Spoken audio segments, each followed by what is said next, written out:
Look, don't let me slide because we cool. Okay, we focus on accountability. What did I say?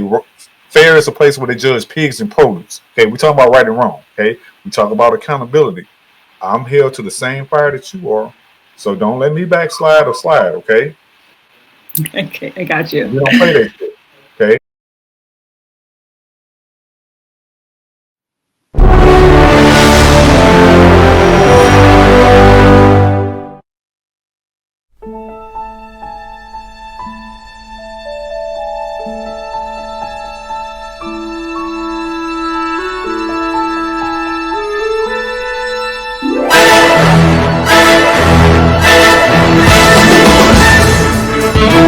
Welcome to the Trigger Warning Talk podcast, where we have uncensored conversations, we exchange information, and we provide so many resources for the viewers and the listeners. That's why I said viewers and listeners to this international podcast. We're streaming on 14 platforms.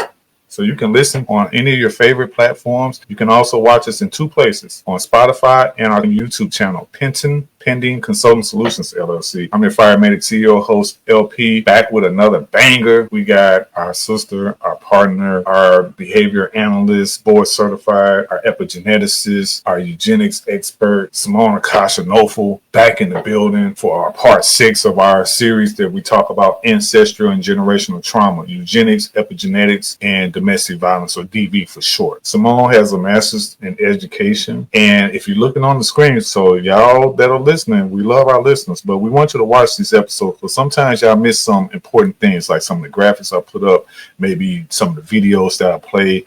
On the screen right now, I got her creds on there. We all know of those of us that have watched you over these past 5 parts that we've done, who you are and what you represent. We're going to continue that conversation about ancestral and generational trauma, focusing on more of your personal shares, as well as some of the things that we're seeing in the work that you're doing now, because you're doing some great and exciting things that we didn't really talk about in part 5 because you hadn't really delved into some of these new creative passions of yours. Miss Womb Healer, Miss Shadow Worker. I was like, OMG, where did all of this come from? Simone, talk to me. The mic is yours.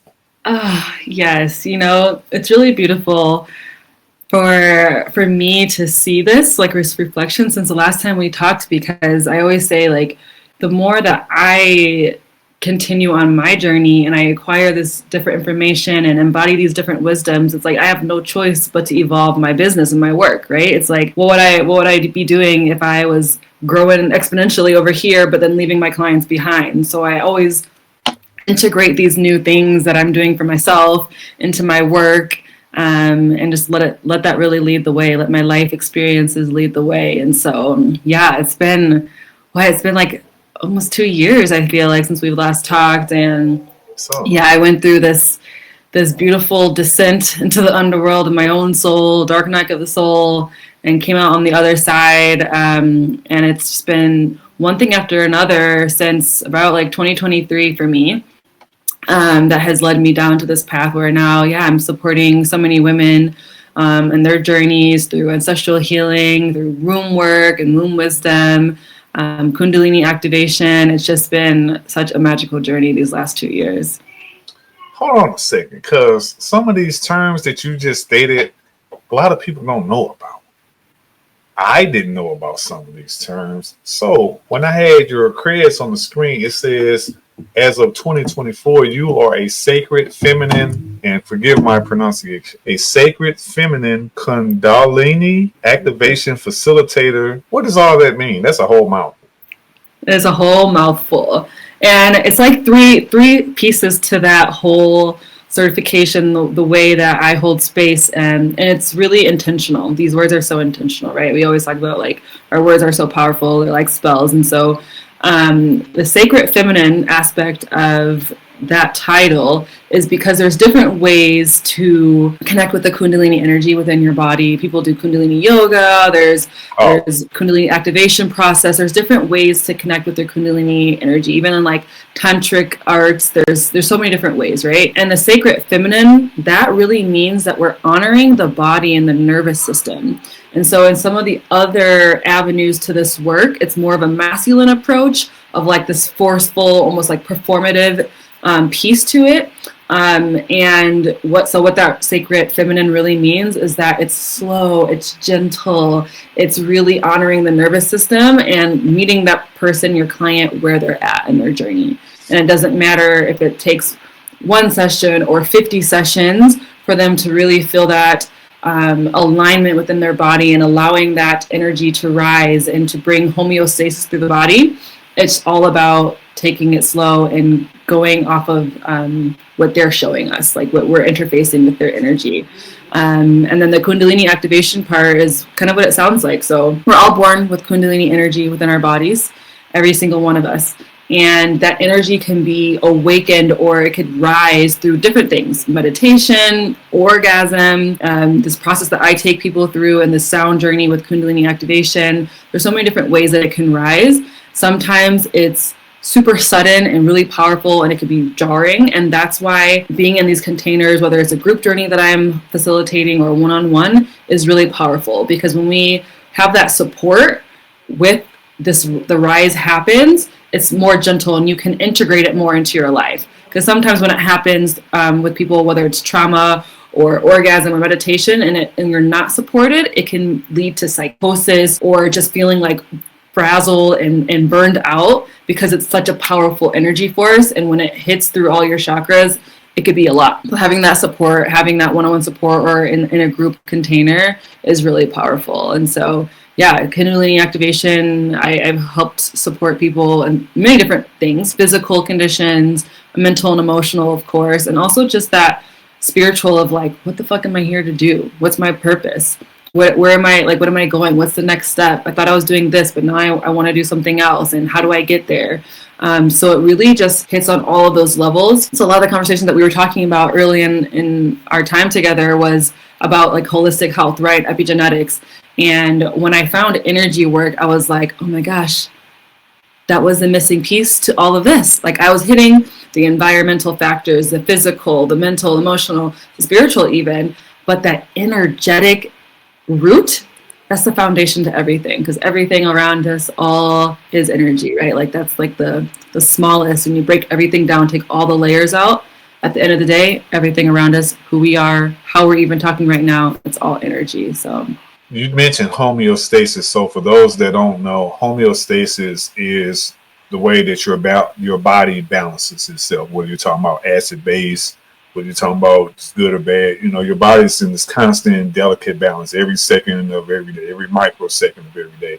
So homeostasis is that process of balance, whether we're talking about physiological, environmental, emotional, psychological, what have you. And you got the certification in 2024, where would one go to get certified as a sacred feminine Kundalini activation facilitator? Yes, the one and only place that you need to be looking is the Temple of Ka. So you can find the website. It's TEMPLEKA.com, Temple of Ka.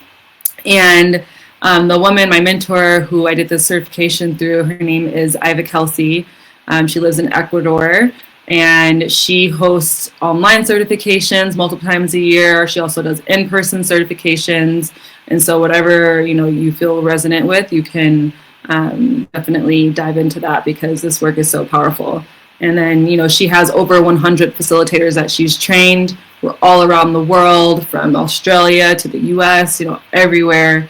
And so there's always an opportunity to connect with other people in the community. So it's not just like you take a certification and then you're dropped. It's like we have this family, our soul family, who's in there. So templeofka.com. Mm-hmm. I want to put the link in the show notes for the Temple of Ka's website. So anybody that wants any information, because we do our research on these podcasts and we provide all kind of information, and I want to share it on the screen real quick. We don't just talk. We walk the walk. We show and prove. We provide resources. We provide information on all of these things that we bring to the listeners and the viewers of this podcast. Yeah, absolutely. It's such important stuff to know where these things are coming from. And Kelsey has a plethora of information.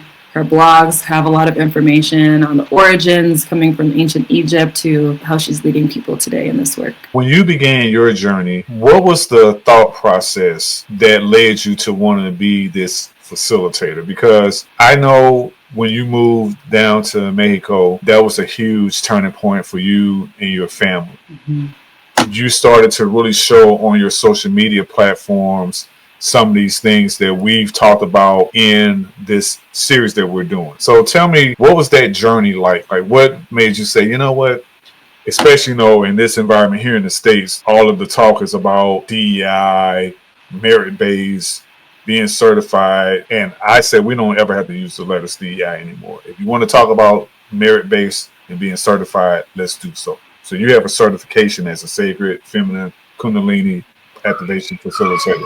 What made you say, in particular, I think I should get this certification? Because, we talk about human and sex trafficking. We talk about domestic violence. We talk about sexually based offenses. We talk about true crime, and we do a missing person case at the end of every episode. So how does that tie into those things that we cover? Absolutely. So I'm going to answer that in two parts. First, when I started receiving this energy support, and I started receiving the first 2 times, I was like, wow, that was way different than I've ever experienced. I've done different type of energy healing like Reiki and, crystal work and all these things. And I'm like, that was different. Like, what was that? I remember my second session with Kelsey, I had all of these visions of my ancestors visiting. And I was like, okay, there's something here. And by the third one, I did 3 weekends in a row with her. By that third session, I was like, oh, this needs to be shared. And so how can I help share this? And the only way is for me to go through my own process and learn this work and then share it with my clients. And so, what's really beautiful is that, because again, like we were talking about how energy is the root of everything, when we're talking about addiction, when we're talking about really deep, big T traumas, this is how we make the most progress in the most efficient and effective way. Because of course, like I resonate with and I understand the purpose of a lot of other, therapeutics like talk therapy and a lot of other work. However, it's just about like what gets the job done faster and more efficient. For me, that's how I like to see it. So whereas talk therapy for someone who's gone through sexual trauma is like digging a swimming pool with a shovel, right? You're trying to dig a swimming pool with a shovel versus, we talked about this and before too, right? With energy and frequency work, and it's like, okay, you come in with Kundalini activation and now you're digging up this swimming pool in your backyard with the excavator. And so it's like, which one, they're both effective, they're both going to get it done, but what's going to make it more easeful for the person? And again, with Kundalini activation, it's like you're going straight to the root, you're able to process, bypassing the conscious mind. So you're going straight to the subconscious mind, but you're also releasing the trauma from the body. And that's so important because I've done other energy work. I've used frequency devices and done other energy work too. And it's mostly the subconscious work, which is beautiful. But again, with the Kundalini activation, it taps into both the subconscious mind and your physical body. And so when trauma happens, it's stored in our fascia, it's stored in our muscles, our blood, our DNA. It's all stored in our body. And Kundalini activation allows it to release from your body, not just your mind. And so your body is no longer keeping score of all these dramas and traumas in your life. It's able to release it slowly and gently. And that's what's really beautiful, because whatever comes up for a person in a session is exactly what it's meant for them to come up. Nothing more, nothing less. It's the perfect amount of release, the perfect amount of remembrance in each journey. Let me ask you, because we break stuff down. Okay. I'm not going to question you, but I will ask you questions. Okay. We're going to go over all 5 of the things that I just stated that we cover in this podcast. We're going to start with the human and sex trafficking. As you know, in the States, and from a worldwide perspective, the stuff that's going on with the Epstein case and Ghislaine Maxwell, who's still alive. We want to ask you here, when you think about the human and sex trafficking aspects, how does Kundalini help survivors of those two horrible situations? Yeah, so I feel like overall, when it comes to human and sex trafficking, the part that is really difficult for survivors are the memories, right? The memories that come up, or sometimes it's the lack of memories, like realizing like I don't even know what the fuck happened because I've repressed or suppressed the memories, right? Yeah. And so hold on a second. Say that again. Yeah. It's the lack of memories. Sometimes what's more haunting is not knowing what happened. Because you repress it. Yeah. Mm-hmm. Yeah. I'm sorry, keep going. Yeah, and it's a thing, so sometimes so there's the two sides, right? It's like either you remember it and it haunts you, or you don't remember it and it haunts you. But either way, you're going through these things. It's all about memory based. And so what happens within a Kundalini activation, especially if that survivor is bringing their intention into the ceremony of like wanting to release those memories and move on from it, and bringing that intention in, one or two things could happen. It can be where the Kundalini activation, again, like is stripping you of all of that trauma. So it's bringing you back to your original state of when you came to this earth. So that original blueprint where you came in and you were pure, you were innocent before even like the trauma of getting taken away from your parent, from your mom when you were first born, or maybe it was crying and nobody ever attended to you. Like even those small things that lead up to maybe bigger traumas in your life, it's bringing you back to that original state. And one thing that's really important to know is my beliefs about soul contracts. Okay, so a soul contract to me is before we ever come through to be part of the families that we were born into, our soul was presented with this contract, right? And we put a signature at the bottom. And so we're born, and those things are why certain experiences play out in our lives. But we actually have the power to rewrite that contract if it's like, oh shit, like we fucked up. We didn't mean to sign that on that part. That was in fine print. I didn't even know that was there, And so a lot of the trauma that I've been through in my life, what's helped me like acknowledge it and sit with those trauma was like, for some reason, my soul said I needed to experience that to evolve into the next level. And so in doing so, I can look at that and be like, okay, what can I do to free myself from the experience that left a wound, even though I knew I needed that experience?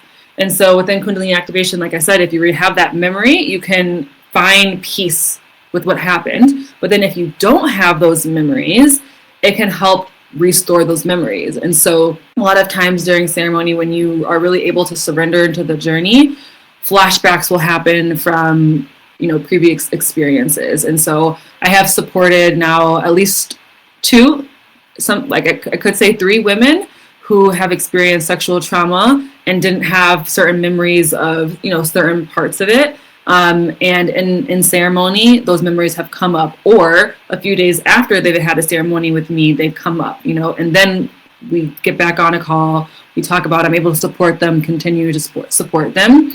But it's hard because sometimes, we want the healing, we want to no longer be suffering, but it's like that saying is like, be careful what you ask for, right? Because sometimes in that healing is like, you kind of it feels like you're taking a couple steps back when those memories resurface, because of course it's painful. Of course it's going to like bring up these emotions and these sensations, even in your physical body, that you didn't know where it was coming from, but now you actually have a vivid picture in your mind of what happened. Like, oh, I was experiencing vaginal pain, even not even within penetration, maybe even while you're urinating or like whatever it is, you're experiencing this vaginal pain, we don't know why. And then you have a journey with me and you realize, oh, somebody was putting an object up my vagina when I was 3 years old, And so it's like those things, it's like you had that physical experience now, but you didn't know where it came from. So when these memories come back up, it's like, fuck, that was my dad, or fuck, that was my uncle, you know, like whatever it is. And so you have to then be able to keep going. You can't just stop there and be stuck in that shit, because then that's going to re-traumatize you even more. And that's why having somebody to support you through it on such a deep level is important. Because again, like with trauma, two people can experience the same trauma, and one person had a support system and they was able to talk about it and they can release it and process it and move through it. The other person had nobody, and so they're stuck in that loop. This is called like a trauma cycle, a trauma loop within your own soul, within your own mind, that keeps you stuck. It keeps you in that like victimhood mindset, because you had nowhere to go, you had nowhere to turn, nobody to talk to. This is the Trigger Warning Talk podcast. We are produced by my company, Penton Consulting Solutions, LLC. We are streaming on 14 platforms. You can watch these interviews in 2 places: on our company name, YouTube channel, Penton Consulting Solutions, LLC, as well as Spotify. And that's the free version. You don't even have to pay for the version to watch these episodes. We're back with part 6 with our beloved behavior analyst, board certified behavior analyst, our Applied Epigeneticist Simone Nofel, who also, she just keeps adding to her 3-ring binder. Did I ever tell you about the 3-ring binder conversation that I have with people? I'll get to that in a second. So again, Trigger Warning Talk podcast, all 4 words. Trigger warning. If you are triggered at any point during this podcast or any of our previous ones, if you binge watch them, which we want you to do, please like, subscribe, and follow and share. If you're triggered at any point during this particular episode and you need help immediately, call 911. That's going to start the process of giving you all the help that you need. If you don't have an immediate need, call 988. 988 is the crisis and suicide hotline, available here toll free in the U.S., and it's available every day. So 24/7 toll free. If you don't live in the U.S., anywhere outside the U.S., call your local 3-digit number or your local emergency number for any help and resources. Simone Nofel, I want to ask you some more questions, because my mind is just mapping now, because I told you my ADD kicks in and I'm like, Okay. So I want to put a pin in that on the human and sex trafficking. And that was a great answer, and it educates us. Let's jump over to sexually based offenses, because you mentioned that specifically. And we're probably going to spend a good amount of time on the sexual based offenses in the domestic violence. So let's do that. Okay. Sexual based offenses. Let's say you have a group of ladies and you're doing your ceremonial work. I don't know what you call it. What do you call it when y'all get together and you do this? Yeah. Facilitating. The ceremony. Mm-hmm. Ceremony. Facilitating ceremony. Because we don't like being intentionally evil. So please educate me on the right term. Look, don't let me slide, because we cool. Okay? We focus on accountability. What did I say?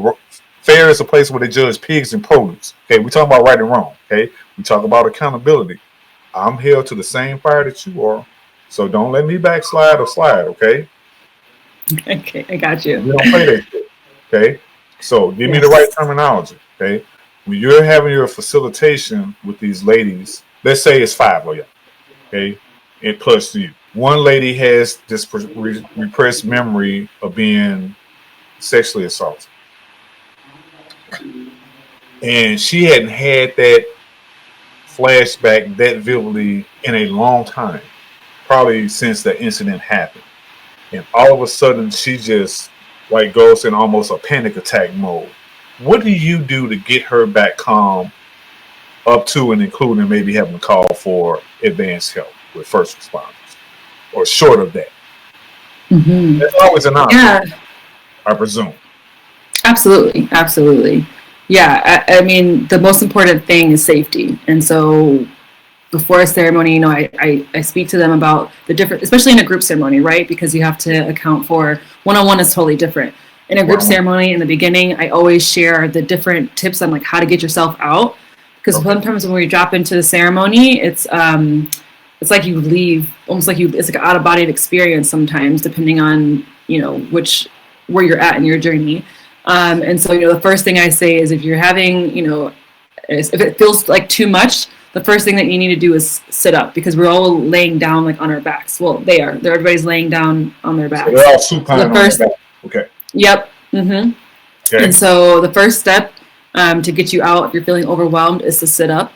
The second step is to open your eyes because your eyes are typically closed the whole time. Okay. And then especially so in a group ceremony, when I see that, that's immediately, that's the person sitting up. I'm looking in, feeling in to see where they're at. Especially if they're open their eyes, then I can spend more time on that particular person.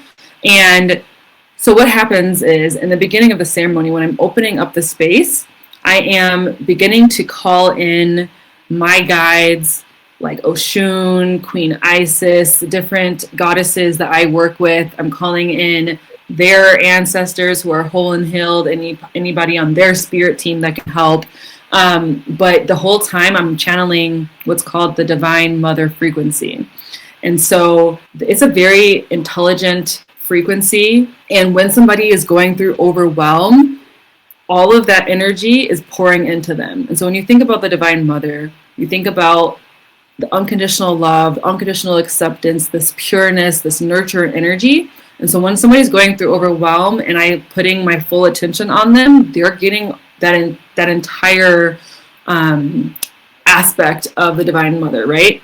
Okay. And so usually it's more physical when someone's going through overwhelm. If it's an in-person ceremony, I'm able to hold them, because sometimes when you're having a flashback, or again, we're talking about like who has a support system and who doesn't, and that's how the trauma persists or kind of dissolves. And so like being with them, being able to hold their hand, put my hand on their heart, is really helpful. And then online, I've experienced this too. And if I'm online, I can't, physically embrace them.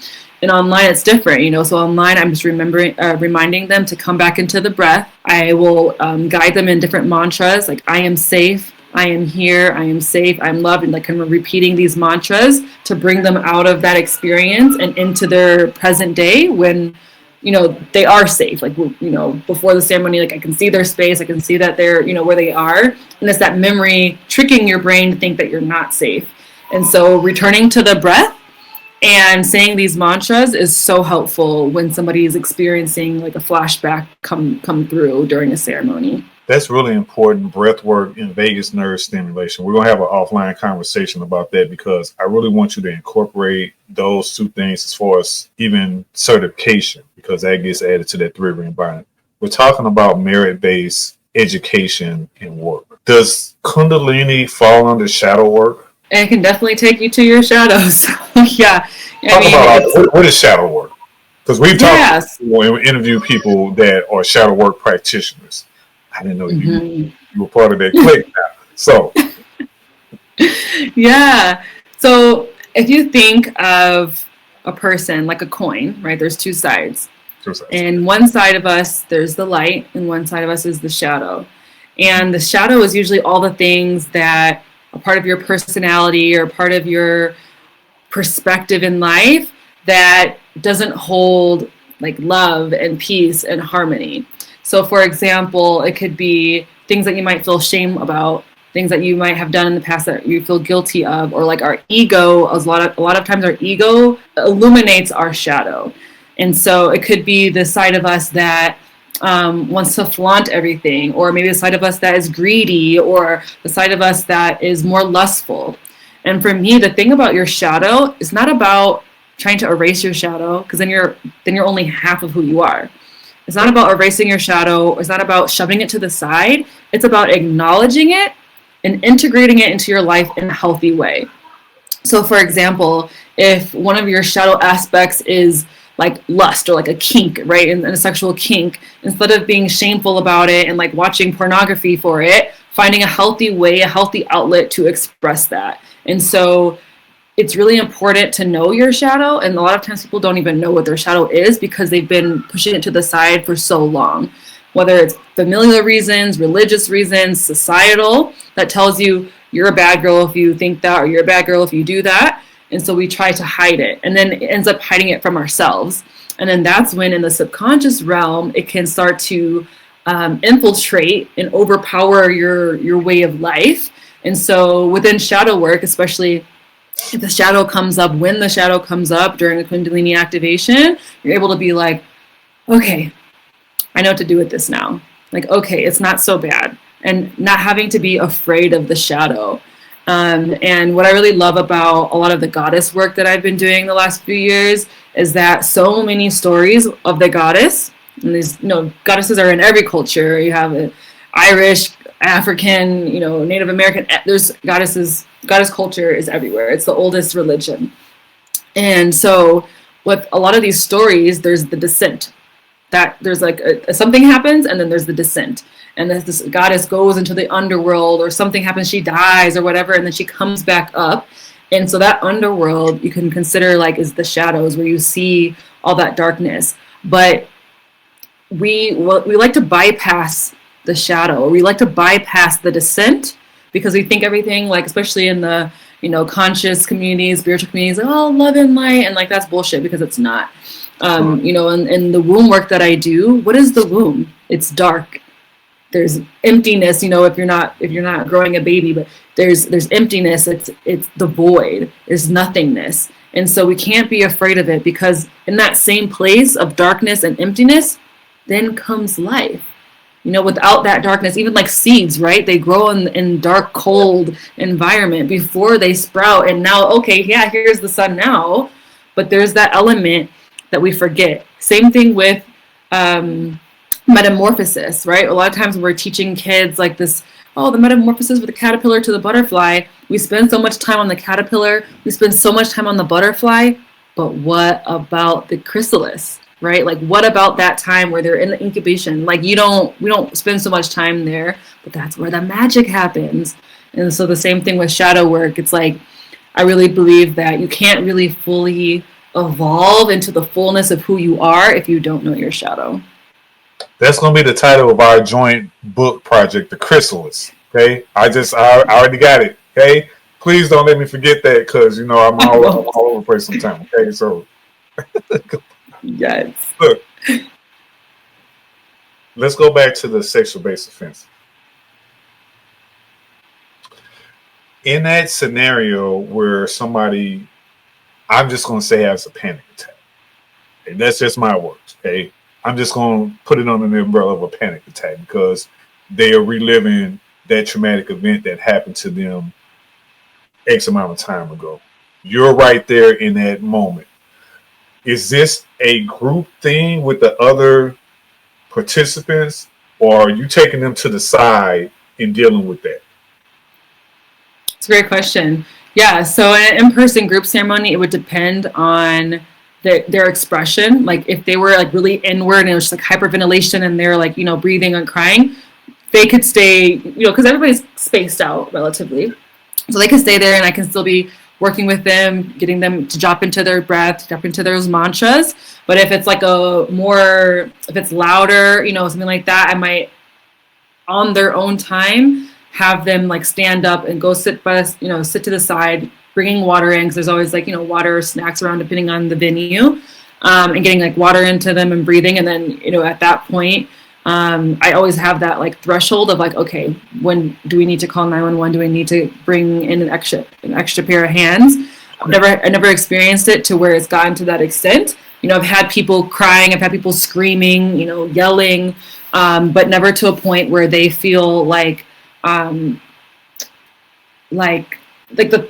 haven't reached that threshold yet. You haven't had a need for advanced support. Exactly. Haven't needed, no need for that yet. And what's also nice is that in some venues that I have, I can bring in an extra facilitator or space holder so that you have a second person. And so there's, if there's two of us, that it's obviously always easier when you have another pair of hands. So, I'm glad that you're saying that, because when we're talking about these issues, and again, we have uncensored conversations. I presume that you're having uncensored conversations throughout, and you're prepping them for that before they arrive, whether it's in person and or virtually, as well as when they're going through the motions of reliving these horrors, because they are survivors of so many things. As a facilitator, and this will be my last question under the sexual-based offenses, what do you do towards the end to address those horrors that they may have faced in terms of referrals, if any? Like asking them for, referrals. Is that what you're asking? In terms of, because it doesn't matter what we talk about. We don't just talk about shit. We talk about the modality, okay? Because we can spend an hour talking about stuff, but then it's like when it comes to the help, most people only want to spend 2 or 3 minutes, if that, on what modalities can help. This is part of the help. However, there's other things that may be a benefit to them. It could be mental health services. It could be medication. It can be a combination. There may be other metaphysical modalities, Reiki, hypnotherapy, the EFT, the tapping. It may be other types of shadow work. Yeah. Okay, so I understand now. What do you do as far as modalities when it comes to the sexual-based offenses? That's a great question. And I always pose it on like where they are in the world, right? So a lot of times in-person ceremonies that I've had, either people like local in my community, so I know like who to refer them to, but sometimes there's travelers and they come to these retreat venues. Like now that I'm here in Mexico, they'll come to a retreat venue, so they're only there for 5 days. And so I say, okay, you need to make sure that you, when you go back home, that you know who the facilitators or providers are in your area. If you need help, just let me know and I can do a quick search and help you find that. Because again, with like all these different types of therapies and modalities, it's not like a one-size-fit-all package. So there's going to be people who resonate more with EFT. There's going to be some people who resonate more with all these other things. And so it's truly about just having somebody, right? Like having at least one other provider that you can really rely on, because then you're going back home or you're in your community and you feel like, okay, this person understands me. Or I know that if, as I'm processing these new memories that just came up, or processing the emotions that just came up in ceremony, that I have that support. Because that's also part of it, is like somebody can come to me for a one-on-one session, or even a group session just one time, and then it's like, what next for them, right? And they have to be able to have that self-responsibility to say, okay, I do need to go see that EFT practitioner, or I do need to go book another appointment with my therapist so I can continue unraveling this stuff. And so, yeah, my closing, in one of my closing statements, it's about my integration tips. And so I'm sharing with everybody integration tips on what they can do that day, the next days to come, the next weeks to come. And part of that is journaling, right? And so when you're journaling and you are detoxing your mind while you're journaling, one of the best things that you can do is read it again and say, okay, like this is really fucked up and I probably shouldn't be doing this on my own. And so that is your cue to find a provider. And I'm always there, I always say, you have my number, you have my email, reach out to me and I can always help support you, whether it's another ceremony or whether it's, finding another provider in a place that you want to go to. But yeah, that's part of the work, is to support them through the integration after the ceremony, because the ceremony is only like 10% of the work. The rest of the work is like bringing that newness or bringing those realizations into your everyday reality moving forward. Let's jump to the next topic. So we covered human and sex trafficking. We talked about sexual-based offenses. Let's get to the meat and potatoes. Domestic violence. Okay, October. We know October is National Domestic Violence Awareness Month. I want you to really talk about how you deal with domestic violence from a facilitator point of view, because domestic violence is not all hands-on. A lot of it is not. Talk to us about that.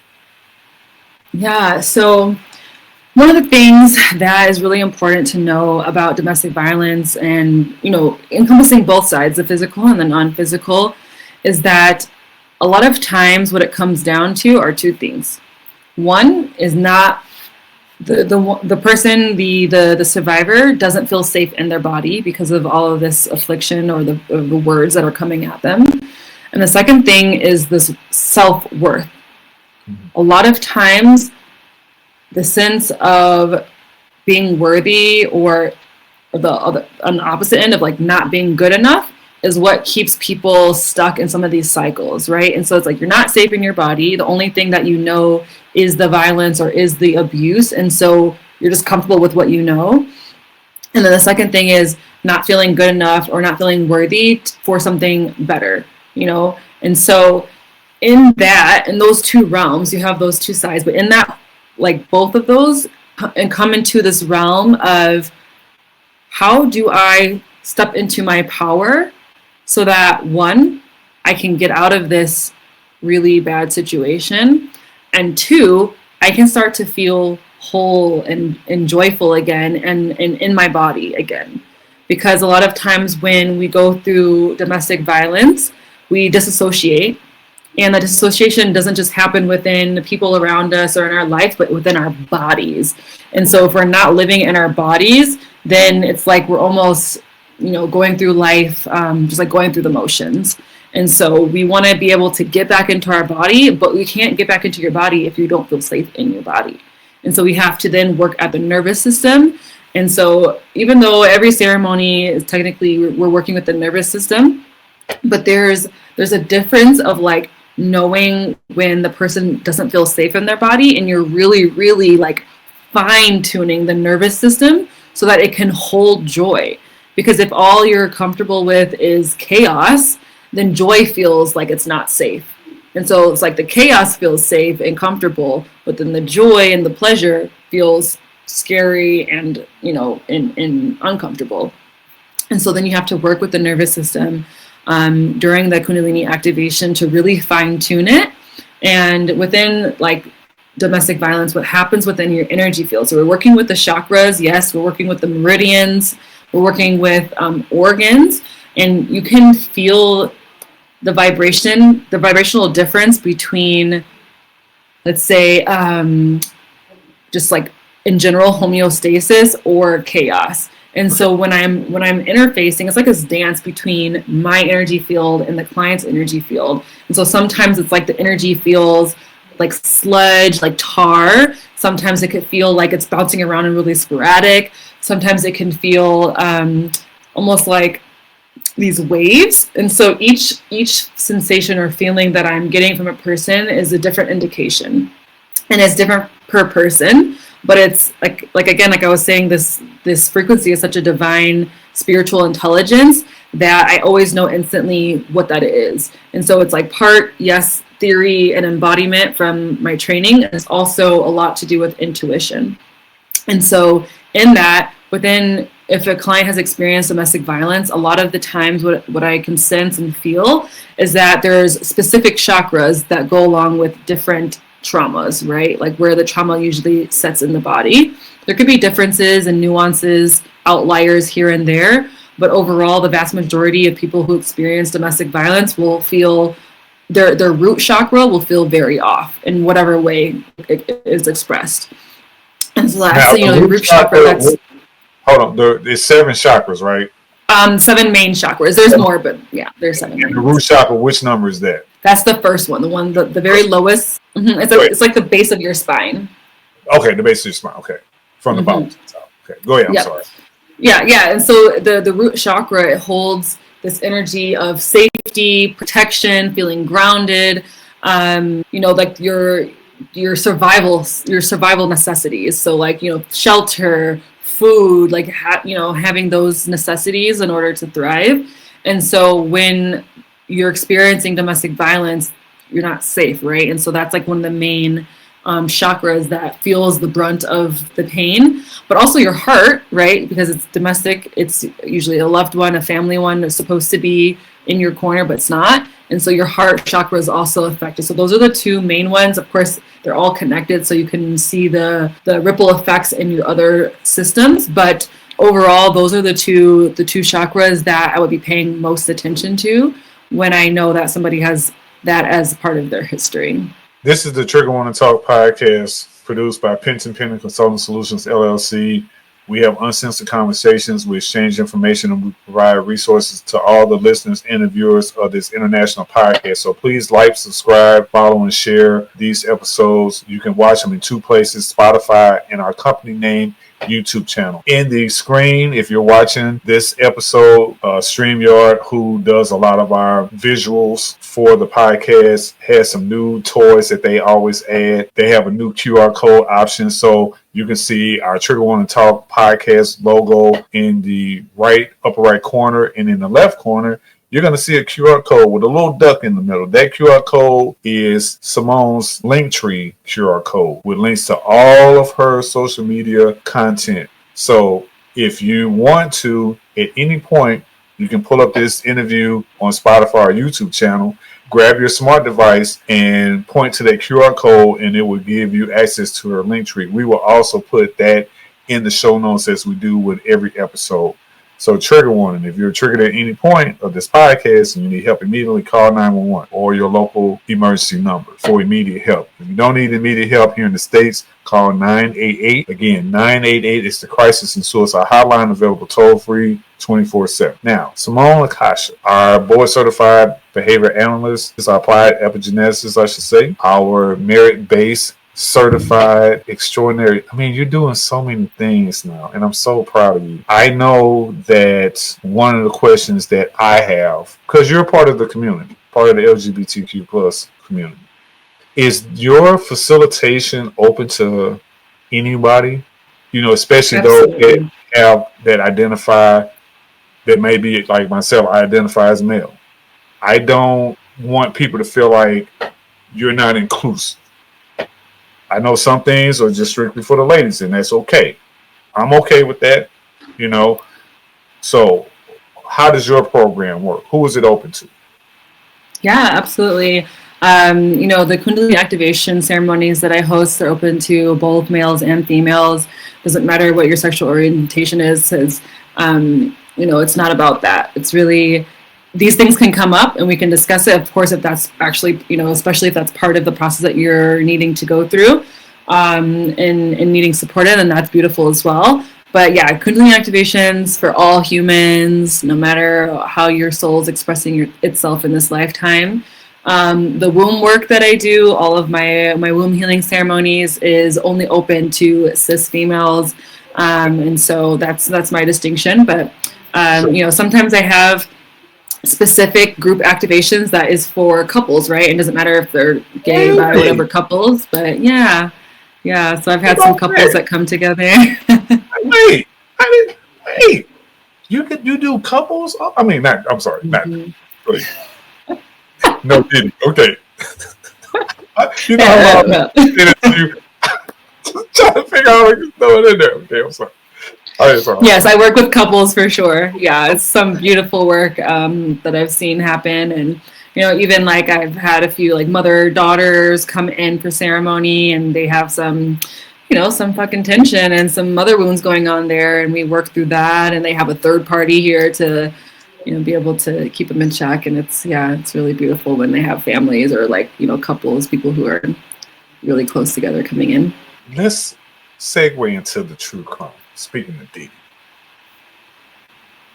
I don't know how much you kept up with the case in the trial.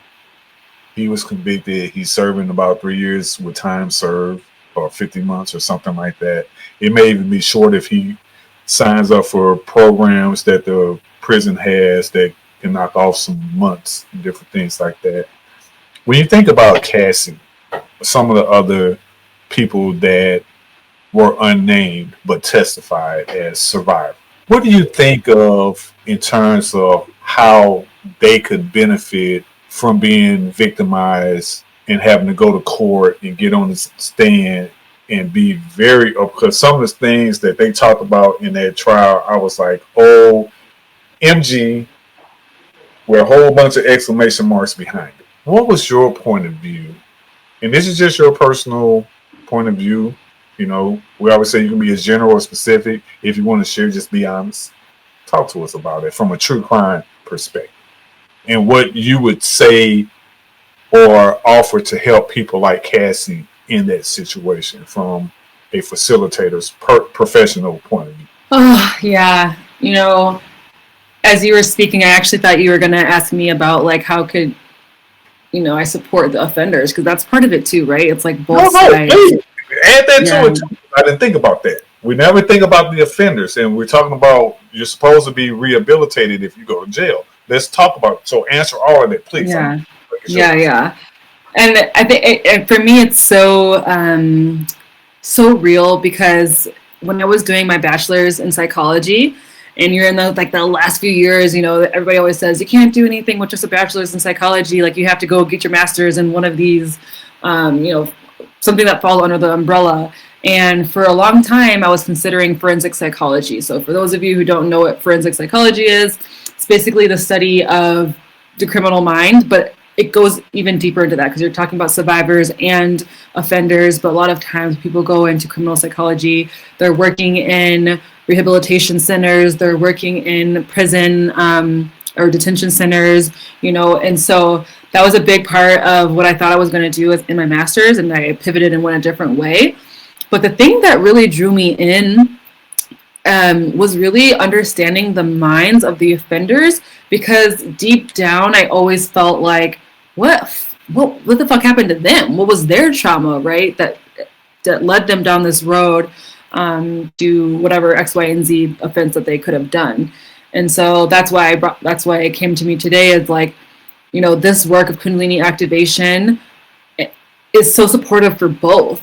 Different contexts, it would be a different, energy that I would bring in to support these two separate groups. But in reality, it's like they need it just as much, And so, and especially like on my end, having been on the survivor side of sexual abuse and other traumas, it's like, I know those men, have something that they need to release and get out of and come back to their true self, because I really believe that all humans in their true essence aren't meant to harm others. And so, this work, one of the main things that I receive in testimonials or feedback from ceremony is the peace. The peace. And with peace, sometimes people experience different things. Sometimes they're crying because they've never felt so, calm before. But really, whether it's a survivor or the offender, having peace in your life, there's no need to harm another human or do harm upon another person when you have peace and love in your heart. And so I think that's a really beautiful aspect of it. I mentioned that within the Temple of Ka, it's a community, we're a soul family, and so we have this group chat where people, us as facilitators, we can ask questions of like, hey, this came up with my client, and I have no idea like how to support them. Like, is there anybody else who has supported somebody through this? And like, we're just like a big, beautiful resources for each other. And I know a while ago it came up with like someone asking that, has anybody supported somebody who's in prison? And so kind of coming back to what your original question is like, this work, if you feel comfortable, as a facilitator, to start bringing your offerings and your services to offenders, I feel like they're not getting this type of support in the programs that are offered currently. There's other countries besides the US that have this type of rehabilitation programs, and there's some that are now really opening up to energy support. And I think that's beautiful. And, with Cassie and other survivors, I think what it really comes down to is if they're feeling called to receive energy work through Kundalini activation, it's going to be so paramount for them to find peace. Like I was mentioning, that's like one of the overarching universal things that can happen for people. But also remembering who you are beyond this atrocity, because sometimes we get so caught up in the story of especially if it's in the headlines and it's a big thing, that we forget who we are. We forget who we are beyond that, before that, and how to move past that and figure out, okay, who am I now? Like, who can I be? How can I reinvent myself? And in some of the work that I do, again, depending on the intention for the ceremony, we can look into the future self and like see what that future self is really wanting for that person. And that's really helpful for clients that feel stuck where they are right now, to be able to have that experience of like, okay, my future self is out there doing X, Y, and Z, and like, okay, how do I get there now? It's just really about embodying that frequency of your higher self and your future self to make those little, like just turning the knob a little bit towards that to really get you past where you currently are. I want to jump into the offenders, because all offenders aren't male. And there's a growing dialogue on social media that even though Cassie was a victim and is a survivor, some people are looking at her as an offender. And they talked about the role that she played, because she was going out to find these guys and these people to bring to these freak-offs. So we know that offenders can fill in the blank, male, female, however you identify, part of the community or not.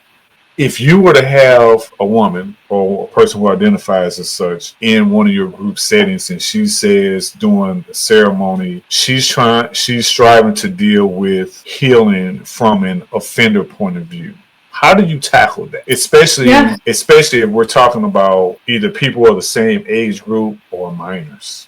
How do you tackle that? Because I know as a first responder, when I was active, you're a mandated reporter for the state that you're licensing. If you're just certified, that can be, you're not mandated. It's recommended that you report those things. So how do you deal with all of those things? And I'm not necessarily saying from a legality point of view, but if you want to impart that, by all means, the mic is yours. Yeah, absolutely. I mean, in the moment, if it was a group ceremony, of course, I would give them the opportunity to like speak with me afterwards if they wanted to have a private conversation, because I think that's really important. And I feel like, more can be talked about if they feel safe and they, in private. And so within that private conversation, I always feel like what's helpful for people is like steps, right? Is like, here's the next steps you need to take, that you could take 1, 2, 3, 4, 5, listing it out. And then part of that is going through the acknowledgement of what you did and feeling, for me, it's like, I would recommend you be accountable for what you did.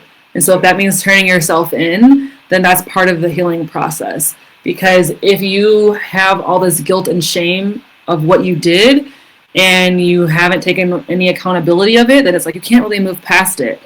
And so it doesn't have to necessarily mean that you're walking into the police station like, here I am, but it could even just mean, depending on the situation, is going back to the victim or the victim's family or their friend to try and repair, if that person is open to it. But whatever that accountability means for that person should be there as part of those steps that I think should be taken in order to fully free yourself and liberate yourself from that experience.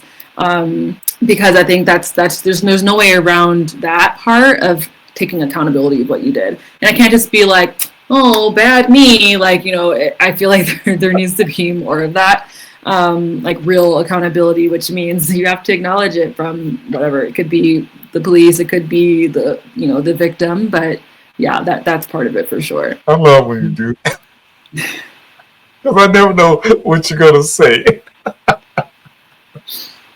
Look, it ain't all blood and guts on this podcast, okay? I'm telling you, we have some trigger warning conversations, but it ain't all serious, And I do that intentionally because this is part of life, There's can be shitty, and then there's bullshit. So I can deal with the shit. I don't want to have to deal with the bullshit. And if I do, what's the best way to go about it? So we're talking with one of our merit-based, educated Black women, because Black women are the most disrespected people on the planet. And I bring them all on the Trigger Warning Talk podcast, all 4 words. We're streaming on 14 platforms. You can watch these interviews on Spotify and our YouTube channel, which is our company name, Penton Pending Consulting Solutions, LLC. Simone Nofel, our Applied Epigeneticist, our board-certified behavior analyst, our newly certified Sacred Feminine Kundalini Facility Activation. All the things that you do are so important. Last thing that we're going to cover is missing persons. Mrs. LP, as I've told you before, is an uncertified, unlicensed true crime unsolved detective. Now, she has almost a photographic memory of true crimes going back decades, even centuries. Like, she's a historian when it comes to that. She don't really like the solved ones because she pretty much knows all of those. And once they're solved, it's like she loses interest. Like, next, it's the unsolved ones that really get her going. So, we end every episode of the Trigger Warning Talk podcast with a missing person case, like we're going to do with this. And 99% of those cases we cover are Black and brown folks because we want to bring more media attention to those that we don't see in mainstream media. So for you being a Kundalini facility activation provider from a metaphysical perspective, we know that even under true crimes that we cover with missing persons, a lot of those are sex workers. A lot of those cases of missing persons happen to be people that are showing up with their organs missing when they find a lot of Black and brown folks. Okay, some of these stories are fucking weird, and even me as a first responder, like that ain't right. Something ain't right about that. Okay, your organs just don't up and disappear. Somebody removed. Okay, we ain't talking about they broke down along with your body. I found the whole body, but you got a whole evisceration of your organs. So nah, that ain't right. That ain't normal. Let's talk. As somebody who deals with traumas, whether it's adverse childhood experiences or other traumas, when it comes to missing persons and those individuals who may have been kidnapped, whether it's a stranger kidnapped them, a parent kidnapped them, because we know that happens a lot, probably more than parental kidnapping happens more than just stranger kidnapping. Okay? If you were to have somebody in your group or a one-on-one and talk about one of those things, they were missing by either way, parent or stranger, how do you help them overcome that? Right? What's your approach to that from your training? Because nobody asks questions. Yeah, I feel that it definitely is a case-by-case basis, right? Because there's so many within, if you were a victim of being kidnapped, there's so many things that can happen within that time. And so that's definitely would be a big part of the, determination on how I would proceed. But ultimately, again, it would be filling in any of those, helping them fill in any of those missing pieces, right? Because depending on the trauma, we lose memory. And sometimes having that memory come back is really helpful for not only healing, but to finding wholeness and like understanding your story helps you then move forward, right? So it's like if you're reading a book and you start with chapter 1, but then you decide, I'm going to jump to chapter 10. It's like, what the fuck happened? And so having that support and like kind of filling in those blanks is really helpful. But then also what happens within kidnapping is that you're hyper vigilant. You become hyper vigilant for everything around you. When you're walking down the street or at the grocery store, it's like not just a normal day. You're on edge, right? And so what I would support them in doing is decreasing that intensity of hypervigilance so that their nervous system doesn't always feel like it's in that sympathetic state of flight or fight.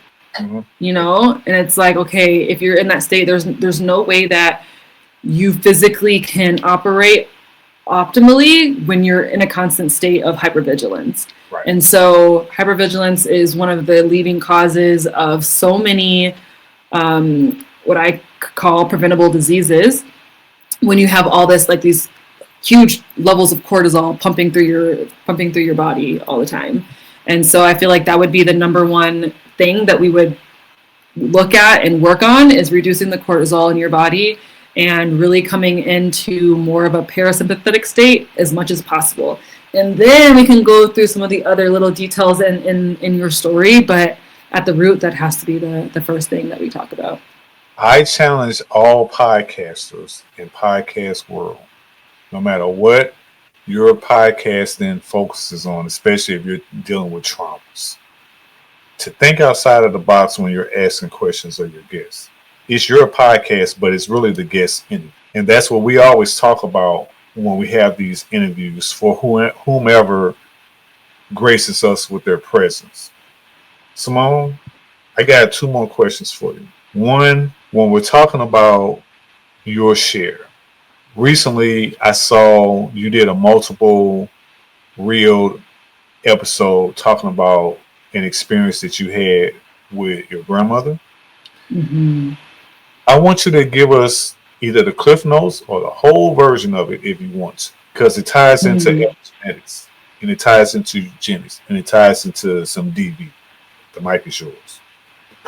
Absolutely. Thank you for giving me the opportunity to share this. And you take it much as you want, okay? Like if you want to go into even more detail, hey, because we ain't gonna break up shit, okay? If you want to get the whole fucking story, go right ahead. I'm just sitting back pushing buttons. Yeah, it's so many layers. I feel like I'm gonna jump around here on the timeline, Hey, but I'm gonna do whatever you do. hopefully it'll be comprehensible. So I was sharing because those of you who don't know, we're recording this the first few days of November, and in Mexico, in Mexican culture, and a lot of cultures around the world, your ancestors are honored at the end of October, beginning of November. Here in Mexico, it's called Dia de los Muertos. And so every year, even before I moved to Mexico, this is one of my favorite cultural celebrations. This time of the year, I always think about my loved ones who have passed on. My dad, he died in 2015, and his mother and I had an estranged relationship. So my dad and I had a strange relationship. When I was 11, my parents got a divorce. My dad popped smoke. The whole abandonment, daddy issues thing came into play for me at that point. I was around 11 years old. And when he left my life, his entire side of the family also stopped talking and communicating with my sister and I. We talked about this, I think, in like part 1 or part 2. And so, yeah, of course, that happened, and we experienced a lot of inner turmoil through that. But when I was 18 years old, my dad reached back out and was like, hey, I want you to come down, visit me, meet my new wife, jada, jada, jada. We rekindled our relationship for a few years before he passed. But in that time, my grandmother and I never rekindled our relationship. So his mother, his mom, exactly. And so, there's always been something there for me because I never understood it. I only had memories of her from when I was a little girl, which made sense because a lot of it was like cold. Like it wasn't like, I never have memories of like hugging her and like sitting on her lap and like grandma shit, you know what I mean? Like there was none of that. And so what happened for me was when I started receiving Kundalini activations, not every ceremony, but I would say maybe every 4th time I would receive, I would have really vivid memories or visitations happening. So sometimes it would be with my father would come, and there would be a message there that was for me and to help me on my journey. And sometimes it would be memories from my childhood involving him or involving my grandmother that I hadn't remembered. But there was this one particular one this past January when I was receiving Kundalini activation, where when I came out of it, again, it's not always about what happens during the ceremony, but it's about the integration after. And when I came out of it, I had a feeling that I hadn't felt ever in my life. So from 11 years old until 31 years old, I always had this hope or this desire that, oh, maybe I'm walking downtown Chicago. My grandmother lived in Chicago, for many of those years, most of those years. I always had this vision, like truly vision. I could see it all. I'm walking downtown Chicago and I brush shoulders with someone and I look and it's her, right? And I'm able to be like, Grandma, like, where the fuck have you been? I like always you're had walking this. down Michigan Avenue because I'm from the Midwest. I'm from St. Louis, and Chicago my second city home. So you're walking down Michigan Avenue and you bump shoulders with this lady. And it's like, oh, excuse me. Well, shit, Grandma. Yeah, literally, I've had that. Okay. I've had that vision since I was 11. It'll randomly come in my dreams sometimes and everything. And so underneath that, because I'm always thinking, okay, what is that subconscious meaning to that? And I've known for now probably 10 years that desire or that vision comes from the desire to be loved by her, right? To rekindle this relationship and finally feel love from her. And that's why I kept having these recurring dreams or visions. But this past January was the first time that I felt kind of free of that. No longer feeling like, oh, maybe this next time I'm in Chicago, I'm going to go ring her doorbell and see if she still lives in that same house. Or those thoughts that every time I went to visit Chicago, I would have that thought of maybe I just go to her house and ring her doorbell and see what the fuck she has to say. But after receiving the Kundalini activation that I did in January, I felt like, oh, well, fuck that shit. I don't need to be yearning for her or chasing after this connection that she clearly doesn't want to have. And that felt so freeing. I felt such a relief. And it wasn't just her. In that ceremony, it was freedom from chasing after her, but also my aunt, my dad's sister, Okay. who, again, she never rekindled her relationship with me when I started rekindling my relationship with my father. So, you know, it was so interesting because I started talking to my father. I went to go visit him in 2012, and then he passed away in 2015. And when he passed away, all of the relatives, like my cousins and my great aunts and uncles who hadn't talked to me since I was 11, reached out, send their condolences, wanting to put effort into getting to know me as an adult, but not my grandmother and not my aunt. And so again, you know, it was like I had this subconscious yearning to feel that connection and that love from them. And then in January, it all just dissipated. Then 2 months later, March came around. I met a woman in the Temple of Ka community who she facilitates Akashic record readings. So for those of you who don't know what Akashic records are, you can basically think of it as an encyclopedia of you, of your soul, from all of the past lives that came before your lifetime, and all the things, all the soul contracts, all your guardian angels, all your ancestors, like everything is in this encyclopedia of you and your soul. And so I received this one-on-one Akashic record reading from her. And the majority of our time together in that session was her clearing a lot of darkness from my lineage. And she didn't even, like, she is so good at what she does that she didn't even have to, like, I didn't have to tell her any stories. It's like she can connect to the records and know exactly where these grievances are in my bloodline and my lineage. And so when she said that there was this dark entity attached to my paternal side, and it was a female, I instantly knew who it was. I'm like, yeah, that's my paternal grandmother, you know? And so we did all this work in different areas of the records, but this one particular entity, she sent back to the light, right? She, like, it was no longer attached to me and my lineage. It was beautiful. I didn't really know what to think of it or make of it at the time, except for, like, great, I'm glad, of course, I'm glad that there's no darkness in that part of me anymore. I shit you not, a few weeks later, my grandmother died. Like, my condolences. Yeah. Thank you. I mean, thank you. But it was one of those things where, again, I hadn't talked to her since I was 11 years old, or didn't really know what she was doing with her life. I found out through relatives passing down the information. But when I found out, I instantly felt like, oh, wow, like, there's something there. Like, I don't believe in coincidences. And so, like, I did this powerful clearing. And, you know, I feel like sometimes, depending on the trauma or the drama that people go through, they can get stuck in darkness, right? And that's what happens to a lot of offenders, is that they get stuck in the darkness, and start stuck in the shadow, and it's more comfortable there, and they start making not so great choices because of that. And that was my grandmother, and that's why she never was able to show me and my sister love and all of that. And so it's like, when that darkness was sent back into the light, if she didn't want to live her life without that, then it's like, okay, then I'm going to go to the light too, or I'll, you know, whatever it is. This is just my way of processing that information. And so in that moment, it was like, wow, this is wild. You know, I kind of didn't really grieve it so much. I was, like, most so sad for my cousin who was still close with her. But I didn't really feel like grief. It was more like, wow, this massive book in my family lineage has now closed, and now we can set that aside and move forward without this dense energy that she carried. And so I kind of just left it there, maybe process it for a week or so, but nothing like too complicated. But then this past Dia de los Muertos, this last week, I went to a beautiful ceremony here in Mexico where we were honoring our ancestors.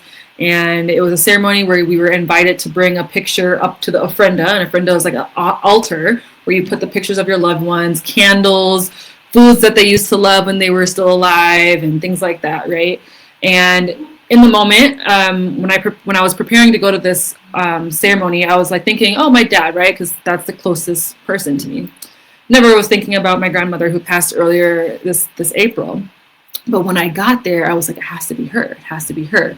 And I used to kind of avoid working with her energy because it was so dense and heavy and dark that I was like, no, I don't really want to work with it. But I was really called to put her picture up there. So I found it in my phone. I just put my phone up there on the ofrenda for the ceremony. And it was so beautiful.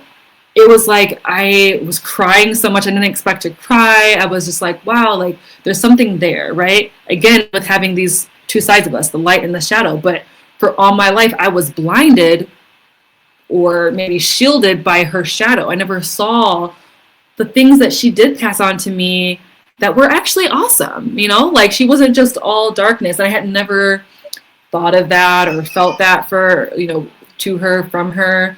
And so that was beautiful. And then 2 days later, I received a Kundalini activation. And in that Kundalini activation, her and my maternal grandmother both came to me in that ceremony. And that was also the first time where I saw her with any of my other relatives besides my dad. And in the ceremony, it was like I saw my paternal grandmother, my dad's mother, for the first time looking happy, like with a smile on her face, with this like childlike energy. And man, I was just like, wow. I didn't think it was unbelievable. I'm like, she's just a grumpy old bitch the whole time I knew her as a child, the whole time that I just kept thinking about her, like who she must have been. And then all of a sudden it's like this light, childlike energy, the smile, looked like, you know, she was just having a good time up in the spirit world, in heaven, whatever you believe. And I came out of that like, of course, this is a Kundalini activation during Dia de los Muertos that she's here, because, you know, it's said that this is the time where the veil is the thinnest between the human world and the spirit world. And so our ancestors are able to cross over into the human world or come visit you or, you know, send you messages and all these things. And so I was just, honestly, I was shook, because I was like, I never thought I would see the day where I didn't think of her anything other than evil. And so for me, having that new picture in my mind of who she is, and now seeing all the beautiful things that she passed down to me, has completely changed my heart and has definitely shifted things in my DNA. Because what happens with ancestral and generational trauma is that it's embedded in our DNA, especially for women, because through the mother line, it's passed down through our wombs. And so this trauma from our ancestors and the generations before us gets stuck in our wombs. And it's the stories, it's the memories, it's the physical, the physical things that happen to people's bodies, the women's bodies that came before you, are in our wombs. And then that ripple effects into our whole body and can happen. Fibrosis, ovarian cyst, things like that can come through. And it could be not even yours, that you're carrying something from your life. It could be ancestral. And so for me, when I experienced that with my grandmother this last week, it was just like, man, I feel lighter. I feel like I don't have this one cloud, like blue skies everywhere except for that cloud, right? And I never realized how, even though it was such a small portion of my sky, but how important and imperative removing that cloud was. I was like, oh, it's just a cloud. It's just a cloud. It's going to be like that, because she's just always going to be evil. She's always going to be a grumpy bitch, like, you know, whatever. But now that cloud is no longer there, it just feels so different, you know. And I'm just so grateful that I had the openness to put her picture on the altar, because I could have picked anybody, you know. And I just really felt the call to do that. And I think being able to receive Kundalini activation for these last 2 years has opened me up to allowing messages to come through more clearly, working with my womb and being so guided by my womb as a woman, and that anchors in my intuition, allows me to listen to those whispers, because we all hear them. We all get the breadcrumbs, you know, but we don't always follow them. We all see these little pieces of the puzzle, but we don't always put them together. And it's like the more that we come into our power, the more that we're in alignment, more that our physical bodies are in homeostasis, the more that we are able to hear those whispers, not as whispers, but as like shouts, or as clear, you know, signs from God, from the universe, to be like, okay, I actually do need to do this. And okay, I'm not going to ignore that whisper or that, you know, gut feeling that you feel. And so, yeah, it's been wild this last week, really processing all these things about her. But I truly thought I was going to die with thinking that she was just like the worst human in the world.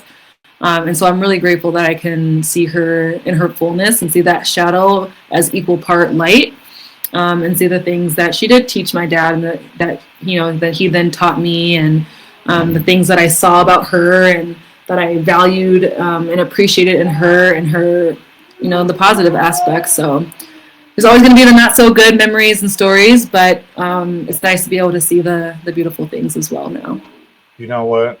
I want to thank you for sharing that story, because when I saw it on IG, I didn't see the whole entirety of it. And I was like, I want to talk to you face to face, virtually, that is. And I wanted you to share what maybe you didn't get a chance to share on your IG.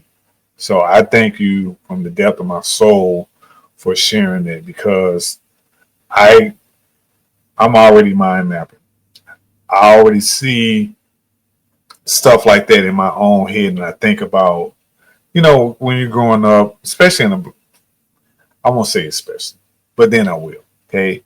In the Black and brown community, I got stories, just like you, of loved ones, elders who are no longer here, that we call the mean old lady or the mean old man, or why was grandpa so grumpy all the time? Why was she so just pissed all the time? I was like, man, I ain't do nothing to you. Why you being mean to us? Like, we just being kids doing kid stuff. It might get on your nerves, but like, it's something else going on with you. Whatever. I got stories, and it's like, and I always said, I can't wait till I become an adult so I can, because you never ask, you don't question the grown folks in the Black community. Like, okay, I ain't questioning you, and I ain't asking you no questions. Okay, can I go outside? Can I get something to eat? Okay, that's about it. Like, So I always I couldn't wait till I became an adult, because then I started having those conversations, and the stuff that I learned was mind blowing. And it was like, oh, they had ACEs. They had adverse childhood experiences. Oh, something happened to them as an adult that fucked them up. Okay. You ain't just born a mean old lady or man or what have you. Okay. So I'm glad that you said that. Last question. I want to pull up your link tree, and I want you to tell people how they can get in touch with you. And for those that are watching this podcast episode, I want to point to right above my head. Okay. There is a QR code that you can scan with your smart device, and it brings you to this link tree that's on the screen here. Talk about how people can contact you. Yes, thank you. So yeah, you can see my link tree here. I'm on Instagram as @Simone.Akasha. That is my Instagram. Here on my link tree, like if you scan this QR code, you'll see the different offerings that I have. And every month I host a free Shakti womb healing online group ceremony. So that is free. I want my services, my offerings, my magic, my medicine to be accessible for all. So if your financial reason shouldn't be what is keeping you from receiving. So that's why every month, once a month, I host these free ceremonies. I have my Shakti Womb Energetics 5-week training that's going to be starting November 16th. That's a beautiful one for people who want to really go deep into the wisdom of their wombs, learning about the physiology, the physical side, but also the energetics, and really just bringing restoration to your womb and your whole body, your hormones and everything. She Who Remembers, this is my new offering that I just recently launched. This is for ancestral and generational healing. You'll receive energy work from me, and you'll also go through a little womb meditation journey. There's so much beauty in these offerings. Of course, my one-on-one programs and mentorships. And if you're in my area, or if you ever want to visit the #1 town in Mexico, San Miguel de Allende, you'll be able to receive from me in person too, and we can always connect. So yeah, San Miguel de Allende is always rated the most beautiful town in the world and #1 magical town in Mexico. So if you're here just visiting, definitely reach out and we can connect. So that'd be beautiful as well. Okay. And she has products also. So talk about some of your merch. Yeah, so I'm an affiliate with a lot of different beautiful products that I am really in alignment with. And so we have, in my womb work, I have recommendations. So if you want to work with a yoni egg, if you don't know what that is, my Instagram has a reel about that, to learn the benefits of using yoni eggs. So there's discount codes for you for there. There's Shilajit benefits for your hormones, for fertility. The Eco Prana mat is great for full body relaxation, restoration. I have some frequency toys on there, like the Healy, the hydrogen bottle. There's so much there. So if you want discount codes, you can definitely look at that. I am also a published children's book author. I have my books there. You can buy them on Amazon. The series is called Exploring the Elements. So it's all about getting kids outside, connected to nature, some mindfulness and science sprinkled in there as well. That YouTube playlist is there. So if you want your children to understand the power of the breath, learning breath work and meditation, some resources are there for you too. And that playlist is completely free. So just a YouTube playlist that I compiled for my kids that I wanted to share with other kids as well. I want to pull up the screen of the Amazon link for your books also and share that. So Exploring the Elements, it's 5 books. And again, this is on Amazon. I will put the link to her link tree. Again, right above my head is her QR code that gives you her link tree that gives you access to all of these things.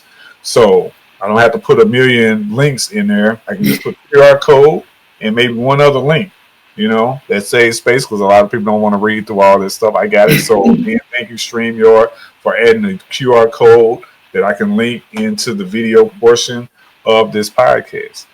Simone, as always, I want to thank you from the depth of my soul. I learned from my buddy, Professor Griff of Public Enemy, hip hop historian extraordinaire, firearms instructor, rock and roll Hall of Famer, Grammy Award, Lifetime Achievement winner, that Professor Griff. He said, stop saying I love you to death. He said, start saying I love you to life. And went into a whole spiel about this. And I was like, you know what? He's right. And the other thing that I thought about, if you're a sci-fi fan, especially of Star Wars, when they would bring people that passed on and they would show their spirits, it was them in their natural good state before they became evil or before they died, showing the really true essence of who they are or who they were when they were walking amongst the living. And I thought about that when you were talking about your story and seeing these individuals who are no longer here and seeing them now, whether it was in a dream or in visions, where they are not traumatized. They're not evil. They're not some mean old ladies or whomever. And I thought about that and I was like, damn, they all have stories. They all have things that they took to the grave with them. Imagine those conversations when you were younger, if they were to happen. Imagine all the knowledge, when we talk about like secret societies, a lot of that stuff wasn't written down, like with Masons and all that stuff. They pass it on vocally. So that's why I bring people like you on to be able to come from that ancestral and generational trauma perspective, Miss Applied Epigeneticist, Miss Board Certified Behavioral Analyst, because I want the educated Black woman to talk from a merit-based point of view. I'm tired of y'all being disrespected.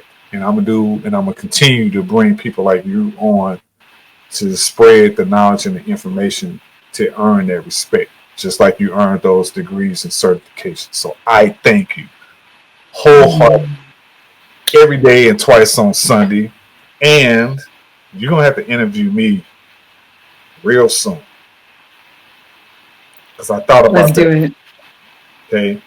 So, because nobody's done it yet. I mean, I've been interviewed on the platforms.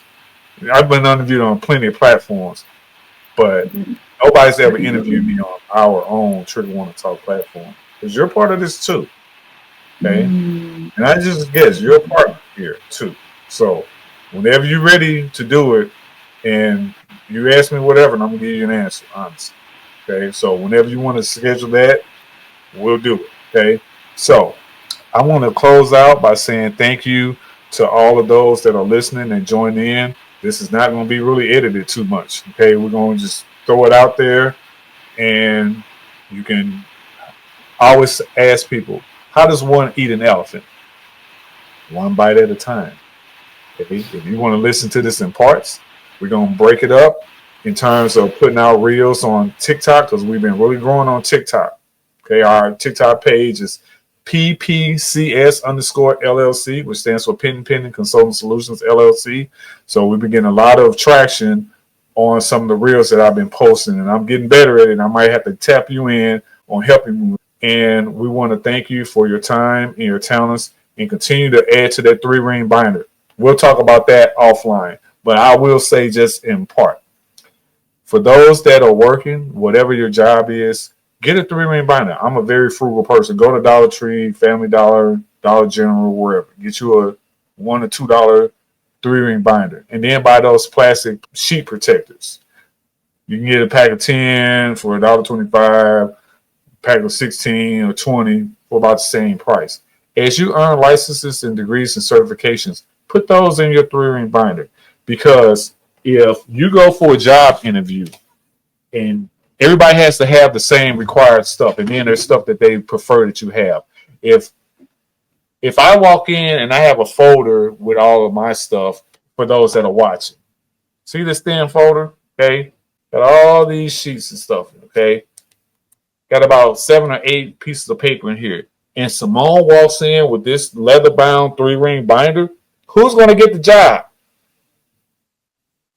Who's more likely to get the job?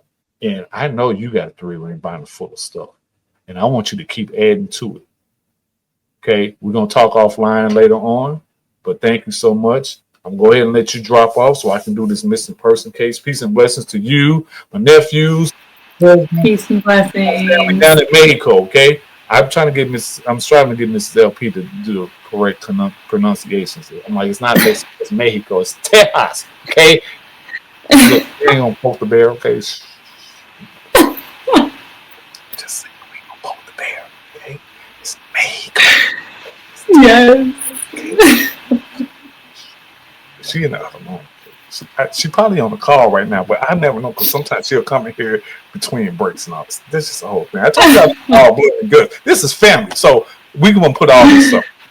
Just saying. Oh, I love it. Hug those babies. Hug my bro. Hey, hug Mr. Nofel for me. Tell him I'm proud of what he's doing, and I've been paying attention to his social media stuff too. Okay, I'm proud of him. Keep it going, and we're gonna jump into this missing person case. Stay tuned for part 7, because you never know what we're going to talk about. Because I got another guy that's an epigeneticist too, who just wrote a book that I'm going to bring on. And he got a whole bunch of books too that he's going to talk about. But you always going to be my first point of contact when it comes to epigenetics.